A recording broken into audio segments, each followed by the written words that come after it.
Hey there, and welcome back to Suhe Speaks, where all things today is just pink. In honor of Barbie, a very smart and cleverly marketed movie, and the theme is all pink, all feminine, all females. So let's get it diving into this movie, what I thought about it, the pros and cons. I'll give you all the details. And is this movie as good as Oppenheimer? Let's get it started. Doesn't seem to matter what I do, I'm always number two. No one knows how hard I tried. I have feelings that I can't explain. They're driving me insane. All my life been so polite. Origin story of Barbie was hilarious, and you have seen this before. They have shown it in the trailer where you have these little girls playing with baby dolls, and all of a sudden this Barbie comes and they're so fascinated by her that they start just breaking their baby dolls. It was hilarious. The movie felt like it was a combination of Toy Story, Free Guy, Trolls, like a lot of its idea which came to Barbie Land. So Barbie Land and real world are connected. So there's acknowledgement that both exist, but the real world doesn't think Barbie Land exists. But the Barbie Land's thinking is that because Barbie is such an iconic symbol that she has had so many different variations of her, doctor, nurse, astronaut, pirate. There's so many different versions of Barbie that exist. The one that we're looking at, which played by Margot Robbie, who was incredible in this role. She was lovely in her expression and how she presented herself. She's always there with a smile because Barbies live in this fake delusional world where everything is happy because they're being played by imaginations, and they think because of their existence that feminism and positive thoughts and stuff translate in the real world, and that's their imagination. So everything is perfect in their world, and Ken is there, and I really love Ryan Gosling. Ken in Barbie Land, all the girls are Barbies, all the guys are Ken, except Michael Cera's character Alan. He was the perfect oddball in this movie. He was great, and I liked how his character was towards the third act. The first act is solely about Barbie living in this world, and they're always partying, and Ken only wants to be acknowledged by Barbie, the stereotypical Barbie that's played by Margot Robbie. Ryan Gosling can only beach, so he's standing on the beach wanting Barbie's attention, and every time Barbie gives attention, it's like his day's made. And he clearly wants more, and you can see it that the Kens in this have no real value, no real purpose except being there for Barbie. That's what Ken was designed for. Was designed for Barbie. He was made for Barbie. So his purpose is there's no male superiority. There's nothing to do in Barbie. It's all run by females. Females rule the world. They do everything. So the males have no voices. So they're more like oppressed. And you feel that in this movie. And then stereotypical Barbie has this feeling while they were dancing and having a number, and Ryan Gosling Ken and Simu Ken are a perfect combination of rivalry, and their rivalry because they both want to get stereotypical Barbie's attention, and the way they're interacting. And this entire movie is very corny, cheesy, lighthearted. You're supposed to take this as a cartoon. It felt cartoonish. The entire movie felt chaotic, disrupting like a Looney Tune cartoon. It felt like Animaniacs, but real life in a Barbie version. So, stereotypical Barbie in the middle of the whole dance party, musical number in the act one, randomly says, "Do you guys think about death?" And that completely stops the entire party. And everybody just looks at her because she's not supposed to have negative thoughts. They're positivity. So for her to do that, she was breaking out that mold. And we have seen this NPC turning into a real life character, having their own thought, the AI functionality. And this is something what Barbie finds. And then she has to go see the weird Barbie, who's Kate McKinnon, who is fantastic. She is hilarious every time she's on the screen. And she definitely had some good comedic moments. And the land is all imagination. So the reason why she's weird is people used to play with her very rough, used to really, really handle her badly, cut her hair. And I was watching this with my sister, and when this scene came up, I was just like, man, I feel like I'm kind of responsible. I'm just saying, young me, I was a stupid kid, and I might have messed some Barbie, so I'm sorry, weird Barbie, kind of my fault too. But Kate McKinnon is also telling her, you're a stereotypical Barbie. You gotta go to the human world. Something's happening. The person who plays with your Barbie or plays with you is clearly going through some emotional changes, and this has happened before. So you gotta go into the human world to fix this. So we know this from the trailer coming out. And then there's musical numbers. The musical numbers are all fun. The Barbie jokes are great. Kate McKinnon is fantastic. Simu basically eggs on Ryan Gosling to go with Barbie into the real world.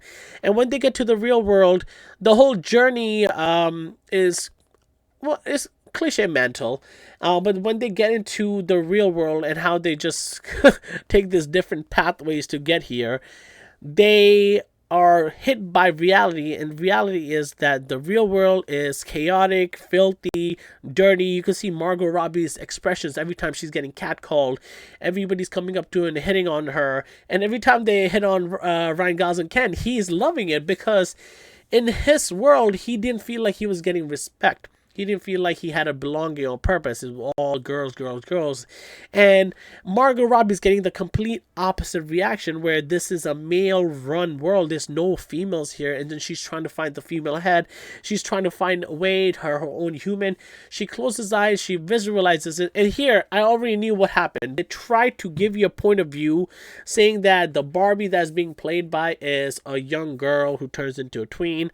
But you already know the person that was playing with the Barbie is America Ferrera, because soon right after that, I knew it before this, soon right after that, you see her sketching and creating cellulite Barbie, I think depressed Barbie, and then she's doing, and I'm like, yo man, why did you need to have that unnecessary moment when you're gonna clearly explain it 2 seconds later? I felt that is one of the negativity I found in this movie, where they had a lot of useless moment, and this movie dragged on for 30 minutes longer than it should have. Like, for example, another useless moment I'm getting to, which is the second act. I felt like the second act and the third act were a lot of moments were useless. When they showed the mantle boardroom, the boardroom looked incredible.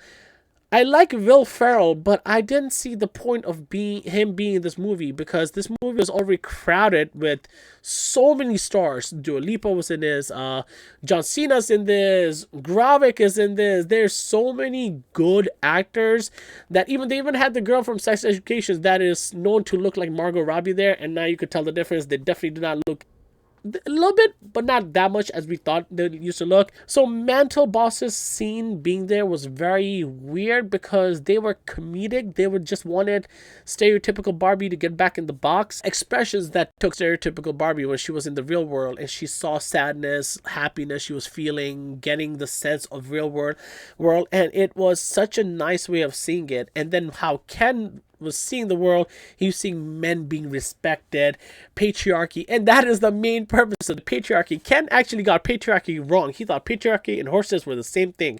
What happens is Barbie wants to fix herself and fix her human, and Ken wants to take back patriarchy and help male Kens, earn their way of respect.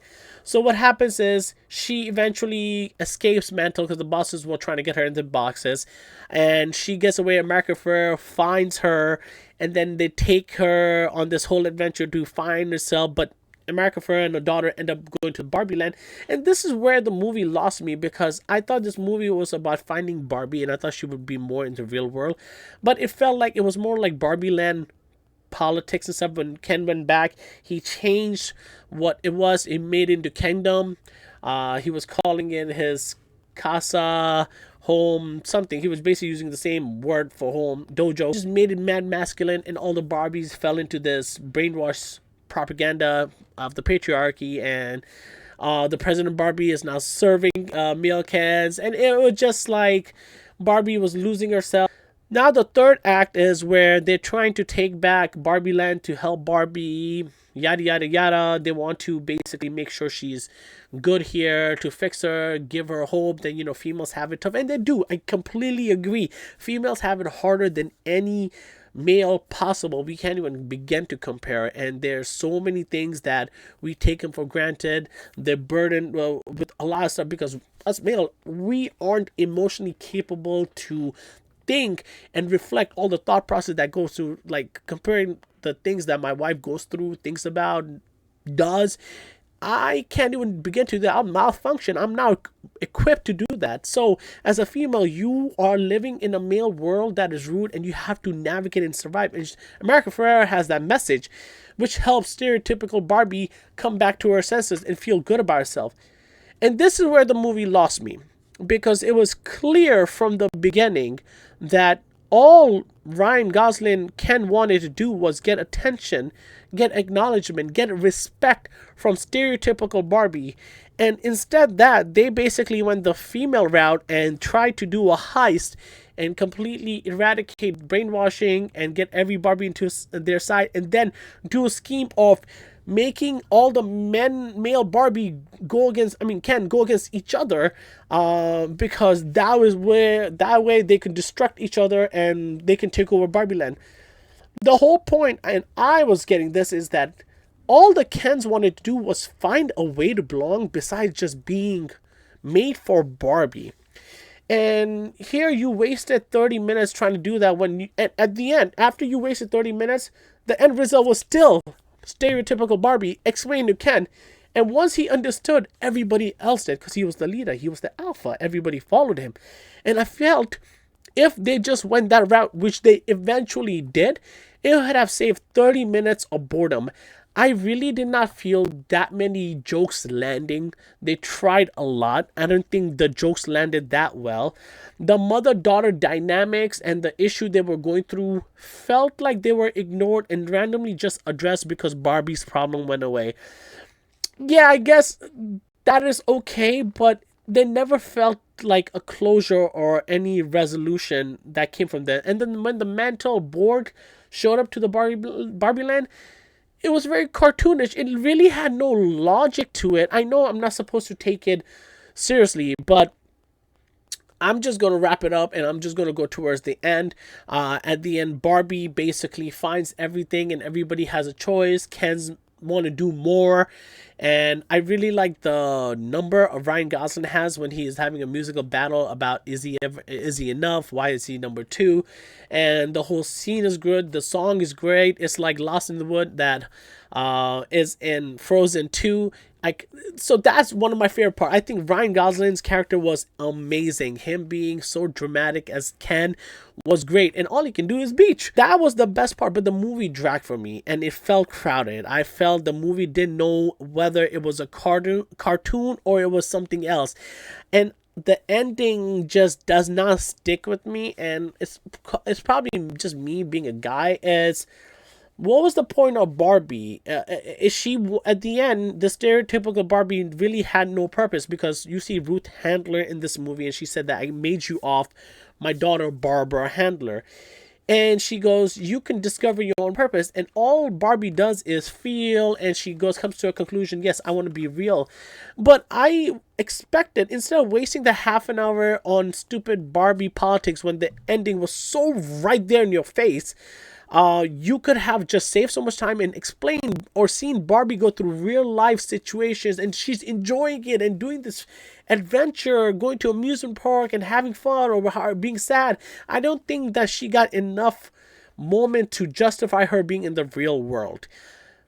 Now, the real good stuff, I think the sets were incredible. The design, the toy, it just felt so Barbie-like, especially Barbie Land. incredible job, especially the dream house, the cars, the beat scene when Ken gets hurt.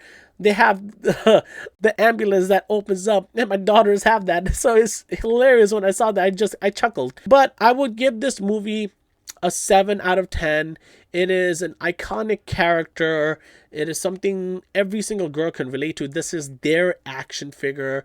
This is what I can say, like would feel when I had Transformers, Spider-Man, and superheroes growing up. This is theirs.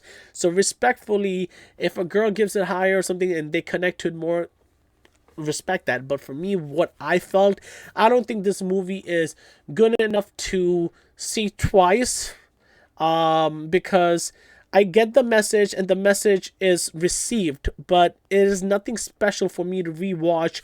Like, I felt there was any attention to detail. The attention to detail from a director perspective, fantastic. But I don't think from viewers you missed or need to see anything that is so wow. Oppenheimer is peak cinema. So if you're comparing what is better, Barbie or Oppenheimer, Barbie is going to win the box office. I already know it. The hype is crazy. I saw so many people. It was packed. The entire theater was insanely packed. Oppenheimer is definitely the better cinema. Better cinema. Peak cinema. It is over the top, predictable, cheesy, corny, but funny. At the same time, stupid movie. It knows it is a cartoon movie. Hey, you be the judge. Have you seen Barbie? Have you seen Oppenheimer? Make sure you like and subscribe and comment below. What do you think? Do you agree with what I just said? Was Barbie mid? Was Barbie okay? I think it was marketed excellent. I would still recommend Barbie over like Shazam and other DC projects because they're corny as shit and they wasted too much money making crap. This will be more enjoyable. This is something you can actually enjoy. But again, it is your choice. Again, make sure you like and subscribe. I'm Suhe. I'll catch you in the next destiny to live and die a life of blonde fragility. I'm just a kid where I see love, she sees a friend.